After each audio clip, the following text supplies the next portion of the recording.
ایک بہت بڑے ہسپتال کے ڈاکٹر خود بتا رہے تھے کہ ہمارے آئی سی یو میں جہاں مریض زندگی اور موت کی کشمکش میں ہوتے ہیں اور وینٹیلیٹر پر پڑے ہوتے ہیں، وہاں ہم نے ایک تجربہ کیا کہ قرآن مجید کی ان سورتوں کی تلاوت کو، خصوصاً سورہ الفاتحہ کی تلاوت کو ہلکی آواز میں چلا دیا۔ آپ یقین کریں کہ صرف اس کلام کو سننے کی برکت سے اللہ تبارک و تعالیٰ نے ان مریضوں کے دل کی دھڑکنوں کو ترتیب دی اور ان کو ایسی شفا عطا فرما دی کہ جو میڈیکل سائنس کی تاریخ میں ایک معجزہ بن گیا۔ اب اس عمل کی مکمل تفصیل، اس کا طریقہ کار اور اس کی ترتیب کو اپنی زندگی کا سب سے قیمتی سرمایہ سمجھ کر بہت زیادہ توجہ اور دھیان کے ساتھ سماعت فرمائیں۔ یہ وہ صورتیں اور وہ وظیفہ ہے جو ساری زندگی آپ کے کام آئے گا، آپ کے بچوں کے کام آئے گا اور آپ کے گھر سے بیماریوں کا ہمیشہ کے لیے خاتمہ کر دے گا۔ بس آپ نے اس کی ترتیب کو اچھے طریقے سے ذہن نشین کرنا ہے اور اسی کے مطابق عمل کرنا ہے، بالکل ایک لفظ بھی آگے پیچھے کیے بغیر اور بتائی گئی تعداد اور عدد کی بھی کمی بیشی کیے بغیر آپ نے اسے پڑھنا ہے، کیونکہ وظائف میں تعداد کی وہی اہمیت ہوتی ہے جو کسی تالے کو کھولنے کے لیے اس کی چابی کے دندانوں کی ہو۔ تو سب سے پہلے آپ نے اس عمل کے شروع میں پورے دل کی عاجزی کے ساتھ 7 مرتبہ درود پاک پڑھنا ہے۔ آپ درود ابراہیمی بھی پڑھ سکتے ہیں اور کوئی سا بھی چھوٹا درود پاک جو آپ کو یاد ہو وہ پڑھ سکتے۔ اس کے بعد آپ نے بسم اللہ الرحمن الرحیم کے ساتھ سورہ الفاتحہ کو پورے 40 مرتبہ پڑھنا ہے۔ یاد رہے کہ ہر مرتبہ پوری سورت بسم اللہ کے ساتھ پڑھی جائے گی، یعنی آپ نے ہر بار پڑھنا ہے بسم اللہ الرحمن الرحیم، الحمدللہ رب العالمین، الرحمن الرحیم، مالک یوم الدین، ایاک نعبد و ایاک نستعین، اہدنا الصراط المستقیم، صراط الذین انعمت علیہم غیر المغضوب علیہم ولا الضالین، آمین۔ جب آپ 40 مرتبہ اس طرح پوری سورہ الفاتحہ کو مکمل کر لیں تو اس کے بعد آخر میں پھر سے 7 مرتبہ وہی درود پاک پڑھنا ہے جو آپ نے شروع میں پڑھا تھا۔ یہ عمل آپ فجر کی نماز کے فوراً بعد مصلی پر بیٹھ کر کر لیں، یا اگر کسی وجہ سے فجر کے وقت نہ کر سکیں تو فجر سے پہلے تہجد کے وقت بھی کر سکتے ہیں۔ یعنی بنیادی شرط یہ ہے کہ آپ نے نہار منہ خالی پیٹ صبح کے وقت کچھ کھائے پیے بغیر یہ عمل کرنا ہے۔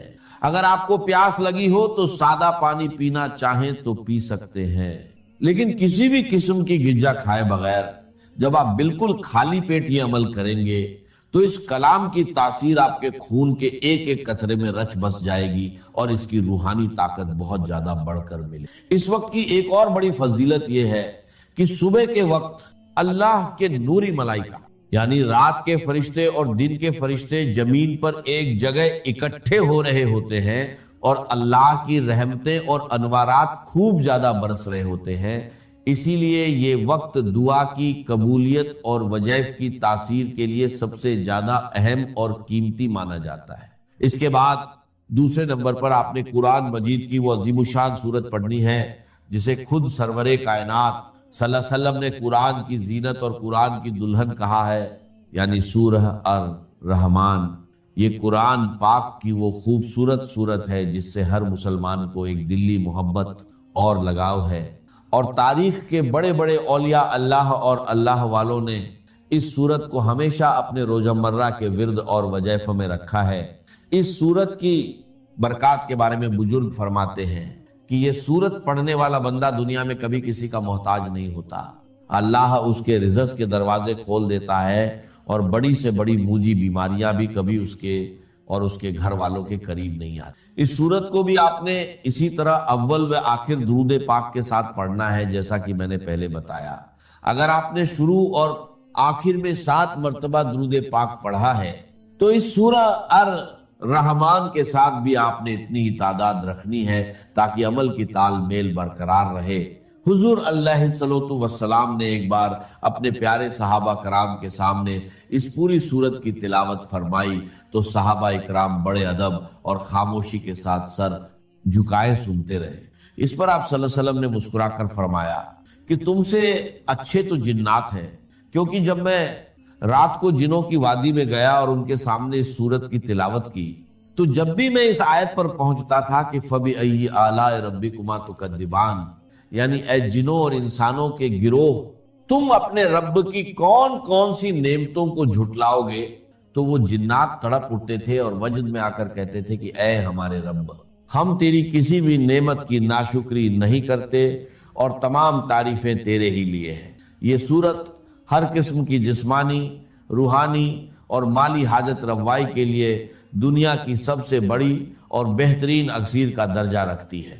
اب آپ نے اس پانی پر دم کرنے اور اس کو استعمال کرنے کا طریقہ بھی بہت غور سے سمجھنا ہے تاکہ کوئی غلطی نہ ہو۔ آپ نے عمل شروع کرنے سے پہلے ہی اپنے پاس پانی کی ایک بڑی بوتل جو کہ 1.5 لیٹر یا کم سے کم 1.25 لیٹر کی ہو، اچھے طریقے سے صاف ستھری بھر کر اپنے سامنے رکھ لینی۔ جب آپ دونوں صورتوں کا یہ مبارک عمل پوری توجہ، یکسوئی اور تعداد کے مطابق مکمل کر لیں تو اس بوتل کا ڈھکن کھول کر اس پانی کے اوپر 3 مرتبہ گہرا پھونک مار کر دم کر دیں۔ اس دم کیے ہوئے معجزاتی پانی کو آپ نے دن میں 3 ٹائم لازمی استعمال کرنا ہے، اور اگر گھر میں کوئی دوسرا مریض ہے تو اسے پلانا ہے۔ اس کی ترتیب یہ ہوگی کہ ایک حصہ صبح نہار منہ پینا ہے، دوسرا حصہ دوپہر کو کھانے سے پہلے یا بعد میں، اور تیسرا حصہ رات کو سونے سے پہلے پینا۔ اگر مصروفیت کی وجہ سے یا کسی مجبوری کی وجہ سے 3 ٹائم پینا ممکن نہ ہو تو کم سے کم دن میں 2 ٹائم یعنی صبح اور شام تو آپ نے اسے لازمی پینا ہے۔ اگر آپ خود کسی تکلیف یا بیماری میں مبتلا ہے تو یہ پانی خود بھی پیئے، اور پینے کے بعد تھوڑا سا پانی اپنے ہاتھوں پر لگا کر ان ہاتھوں پر دم کر کے اپنے پورے وجود پر سر سے لے کر پاؤں تک اچھے طریقے سے پھیر لیں جہاں جہاں آپ کو تکلیف محسوس ہوتی ہے۔ اگر آپ یہ عمل پورے یقین کے ساتھ صبح کے وقت کریں گے تو اللہ کے فضل سے دوپہر تک اس کے حیرت انگیز اثرات اور اس کا بہترین رزلٹ آپ کی اپنی آنکھوں کے سامنے ہوگا، اور آپ کا جسم خود کو ہلکا پھلکا محسوس کرے گا۔ اگر آپ کی کوئی ایسی بیماری ہے جس کے لیے آپ ڈاکٹر کی دوا کھا رہے ہیں لیکن وہ دوا آپ کے جسم پر اثر نہیں کر رہی تو مایوس نہ ہو، اس عمل کی برکت سے وہ دوا بھی اللہ کے حکم سے تیرے بہدف کام کرنا شروع کر دے گی اور بیماری جڑ سے ختم ہو جائے گی۔ یاد رہے کہ اللہ کا کلام سچا ہے اور اس کا وعدہ حق ہے، بس ضرورت اس بات کی ہے کہ جب آپ پڑھنے بیٹھیں تو آپ کے دل میں رائی کے دانے برابر بھی شک نہیں ہونا چاہیے، کیونکہ شک عمل کے اثر کو ضائع کر دیتا ہے۔ پورے توکل اور یقین کے ساتھ جب آپ اس پانی کو اپنا معمول بنا لیں گے تو آپ خود دیکھیں گے کہ کیسے آپ کے دن بدلتے ہیں، کیسے آپ کے گھر سے بیماریاں، پریشانیاں اور ناچاکیاں دور ہوتی ہیں، اور اللہ کی رحمت کا سایہ آپ کے پورے خاندان پر قائم ہو جاتا ہے۔ جب اللہ کے دین کو قائم کرنے کی جدوجہد اس مرحلے پر آ جائے کہ اب باطل کے ساتھ ٹکراؤ ہے اور اب چاہیے کہ ساری قوت ایک مرکز پر جمع ہو جائے، ہجرت فرض کر دی گئی، وہ ہجرت گھر بار چھوڑ کر، اہل و عیال کو چھوڑ کر، اور مکے کے بھیڑیوں کے رحم و کرم پر چھوڑ کر اپنے گھر والوں کو، جو لوگ ہجرت کر کے آئے، حکم تھا۔ ہجرت مدینہ فرض تھی، ہجرت حبشہ فرض نہیں تھی، صرف اجازت تھی کہ جن سے سختیاں نہیں جھیلی جا رہی مزید وہ چلے جائیں۔ تو ہجرت کا یہ ابتدائی نقطہ، انتہا یہ جہاد، المجاہد من جاہد نفسہ، جہاد تو یہاں سے شروع ہو گیا، اپنے نفس کے خلاف جہاد کرنا۔ صبح نفس نے کہا بھی سو جاؤ، آپ نے نفس کی بات کو رد کیا، اپنا کمبل اٹھا کے پھینکا، اٹھے، وضو کیا، نماز کے لیے آپ مسجد چل دیے، آپ نے جہاد کیا نفس کے خلاف۔ یہ افضل الجہاد ہے، اور سب سے چوٹی اوپر یہ ہے کہ جب وہ حق و باطل کی جنگ ہو تو جان ہتھیلی پر رکھ کر میدان میں حاضر ہوتا۔ اسی طرح یہ جو شرک فی الاطاعت ہے، میں نے آپ کو اس کی ابتدا بھی بتا دی انفرادی سطح پر۔ افرأیت من اتخذ الہہ ہواہ افانت تکون علیہ وکیلا، کیا تم نے غور کیا اس شخص کی حالت پر جس نے اپنی خواہش سے نفس کو اپنا معبود بنا لیا، الہ بنا لیا، کہہ رہا ہے لا الہ الا اللہ، لا الہ الا اللہ، لیکن الہ تو اس کا نفس ہے۔ اب اس کو انتہا پر لے جائیے۔ عہد حاضر کا سب سے بڑا شرک، سب سے بڑا شرک، سب سے بڑا شرک عوامی حاکمیت کا تصور ہے۔ حاکم اللہ کے سوا کوئی نہیں، ان الحکم الا للہ۔ ذاہر بات ہے فرعون نے اگر دعویٰ کیا تھا میں تمہارا خدا ہوں، انا ربکم الاعلی، تو کیا اس کا مطلب یہ تھا کائنات میں نے پیدا کیے، تمہیں میں نے پیدا کیے؟ ذرا سوچیے، کیا وہ بزرگ موجود نہیں ہوں گے جنہوں نے اسے دیکھا ہو کہ آج اس کی ولادت ہوئی تھی، کل اس کو اس کی کوئی اور سیریمنی ہوئی تھی. یہ کیسے دعویٰ کیا تھا؟ میرا حکم چلے گا، میں نہیں جانتا. علیہ سلیم ملک مصر، مصر کی حکومت میری ہے کہ نہیں؟ یہ دعویٰ تھا، یہ خدائی کا دعویٰ. کسی زمانے میں وہ فرد ہوتے تھے، نمرود ہوتے تھے، نماردہ فراعنہ. جمال عبد الناصر نے نعرہ لگایا تھا نحن ابناء الفراعنہ، بڑے فخر کے ساتھ ہم فرعونوں کی اولاد. اور صدام نے لگایا تھا نعرہ نحن ابناء النماردہ، ہم نمرودوں کی اولاد. عراق کے بادشاہوں کا لقب نمرود تھا اور مصر کے بادشاہ فراعنہ تھے، فرعون تھے. زمانے کا جب ارتقاء ہوا ہے اور اس میں فیصلہ کن کام جو ہے وہ حضور نے صلی اللہ علیہ وسلم، جب حضور کی حیات طیبہ کے بعد خلافت انفرادی سے اجتماعی ہو گئی. جب تک نبوت جاری تھی نبی ہی خلیفہ ہوتا تھا. اللہ اس کی ہاٹ لائن اللہ کے ساتھ وحی کی لگی ہوئی ہے. ادھر سے حکم آتا ہے وہ امپلیمنٹ کرتا ہے، جہاں اس کا حکم نہیں ہے وہ اپنا بیسٹ ججمنٹ استعمال کر کے فیصلہ کرتا ہے. یہی ہے وائس جیرنسی، یہی ہے خلافت. ایسنس آف خلافت یہی ہے. جیسے وائس رائے دلی میں ہوتا تھا، ہمارا بادشاہ یا ملکہ تو انگلستان میں ہوتے تھے. اب جو ہز میجسٹیز گورنمنٹ یا ہر میجسٹیز گورنمنٹ سے حکم آیا، وائس رائے اس میں کوئی تغیر و تبدل نہیں کر سکتا. He has to implement it as such. جہاں کوئی حکم نہیں ہے تو وہ مقام پر بیٹھا ہے، آن دی اسپاٹ ہے، حالات کو دیکھے اور جو مملکت اور کنگڈم کی مصلحت میں سب سے بہتر نظر آئے وہ فیصلہ کرے. لیکن حضور پر نبوت ختم تو خلافت کلیکٹیو ہو گئی، خلافت المسلمین. اگرچہ شروع میں امیر المومنین کہا جاتا تھا، کچھ عرصے کے بعد خلیفت المسلمین یہ اصطلاح جو ہے وہ عام.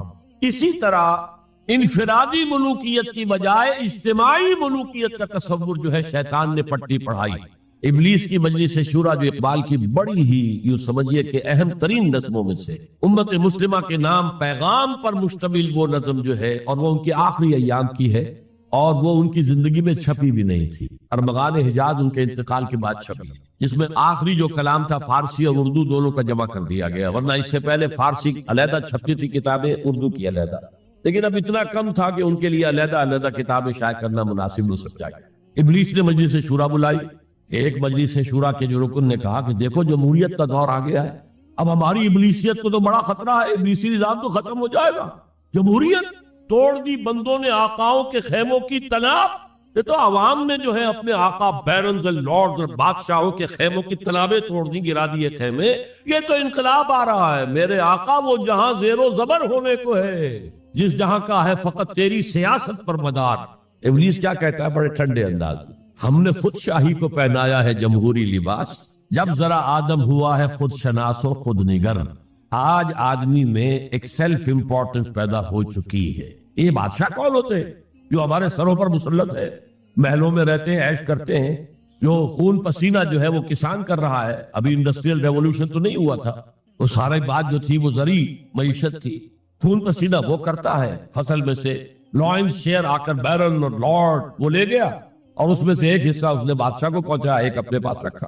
ظالمانہ نظام ہے. تو ہم نے دیکھا کہ انسانوں میں کچھ شعور پیدا ہو گیا، خود شعوری. تو ہم نے ملوکیت کو ڈھال دیا نئے سانچے میں. ہم نے خود شاہی کو پہنایا ہے جمہوری لباس. وہ گندگی جو فرعون کے سر پر ٹنوں کے حساب سے رکھی ہوئی تھی، ہم نے کہا تولا تولا سب میں تقسیم کر دو، ایک ایک ووٹ سب کے ہاتھ میں دے دو اور کہہ دو تم حاکم ہو. ہم نے خود شاہی کو پہنایا ہے جمہوری لباس، جب ذرا آدم ہوا ہے خود شناس و خود نگر. تو نے کیا دیکھا نہیں مغرب کا جمہوری نظام، چہرہ روشن اندروں چنگیز سے تاریک تر. It is the dictatorship of the capitalist, جسے جمہوریت کا نام دیا جا رہا ہے. کھیل ہے، تماشا ہے. تو آج کی دنیا کا سب سے بڑا شرک اسے کوئی جانتا ہی نہیں. وہ شرک فی العقیدہ ان کو معلوم ہے اور اس کے اوپر فتوے بھی وہ لگا دیں گے. کوئی قبر کے سامنے کھڑے ہو کر کوئی دعا کر رہا ہے، کسی کو رکوع کر لیا، کسی نے سجدہ کر لیا تو خیر ٹھیک ہے، وہ تو ایک شرک جلی ہو رہا ہے، وہ تو معلوم ہے، اس کی نفی ہو رہی ہے. لیکن یہ وہ تھے شرک جو پہلے تھے. آج کا شرک بالکل اور ہے. آج کا شرک دو میں گنوا دیتا ہوں آپ کو. ایک ہے عوامی حاکمیت کا تصور، ایک ہے مادہ پرستی کا تصور. مادے پر سارا توکل اور اعتماد ہے. اللہ پر کہاں توکل رہا، کہاں اعتماد رہا. میٹیریلزم یہ ایک مذہب ہے، یہ ایک فلسفہ ہے. بہرحال اطاعت کے ضمن میں شرک فی الاطاعت کیا ہے؟ انفرادی سطح پر نفس پرستی، نفس کو اپنا معبود بنا لینا. اجتماعی سطح پر عوام کی حاکمیت، بدترین شرک. اب آئیے محبت. شرک فی المحبت کیا ہے؟ اگر کسی بھی شے اور کسی بھی انسان کی محبت اللہ کی محبت سے بڑھ جانا تو دور کی بات ہے، برابر بھی آ کر ہم نشین ہو گئی، بیٹھ گئی، تو یہ شرک ہے۔ والذین آمنوا اشد حبا للہ، جب تک اشد محبت آپ پہ اللہ کی نہیں ہوگی۔ اگر کوئی اور شے محبوب ہے تو من الناس من یتخذ من دون اللہ اندادا یحبونہم کحب اللہ، لوگوں میں سے ایسے بھی ہیں جنہوں نے اللہ کو چھوڑ کر کسی اور چیزوں کو مد مقابل بنا لیا ہے، ان سے وہ محبت کرتے ہیں جو اللہ سے کرنی چاہیے تھی۔ توحید کا تقاضا ہے لا محبوب الا اللہ، لا مطلوب الا اللہ، لا مقصود الا اللہ، مقصود و مطلوب اور محبوب حقیقی اللہ کے سوا کوئی۔ اور وہ آیت میں آپ کو سنا چکا ہوں، سورہ توبہ کی آیت نمبر 24، انتہائی لرزا دینے والی آیت۔ قل ان کان آباؤکم وابناؤکم واخوانکم وازواجکم وعشیرتکم واموال اقترفتموها وتجارۃ تخشون کسادها ومساکن ترضونها احب الیکم من اللہ ورسولہ وجہاد فی سبیلہ فتربصوا حتی یاتی اللہ بامرہ واللہ لا یہدی القوم الفاسقین۔